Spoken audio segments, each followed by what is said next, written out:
लालबावटा रिक्षा चालक मालक युनियनच्या वतीने आम्ही गेल्या वर्षभरापासून 332 नाक्यावर जो अवैध कब्जा आमच्या रिक्षा स्टँडवर झालेला आहे तो हटवण्यासाठी गेल्या वर्षभरापासून आम्ही महानगरपालिकेला विनंती करतोय। गेल्या 29 तारखेला आम्ही महानगरपालिकेला एक पत्र देऊन सांगितलं होतं की इथे आमचा तो अवैध कब्जा हटवावा रिक्षा स्टँडवरचा, नाहीतर आम्ही आपल्या कार्यालयाच्या गेट समोर धरणे आंदोलन करण्याला 9 तारखेपासून बसणार आहे।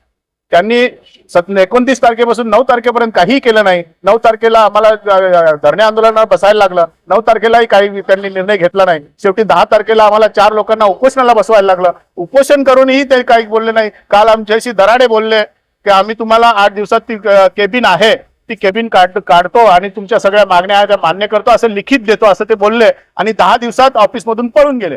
त्यामुळे नाईलाज असतो आज आम्हाला महानगरपालिकेचं गेट बंद करायला लागलेलं आहे। पोलिसांच्या विनंतीवरून आम्ही हे गेट आता खाली केलेलं आहे, परंतु आमच्या मागण्या जर मान्य केल्या नाही महानगरपालिकेने आयुक्तांनी तर आम्ही परत सगळेच्या सगळे महानगरपालिकेला घेराव घालू, कोणाला आतमध्ये जाऊ देणार नाही आणि कोणाला बाहेर येऊ देणार नाही, असं आंदोलन आम्ही करू।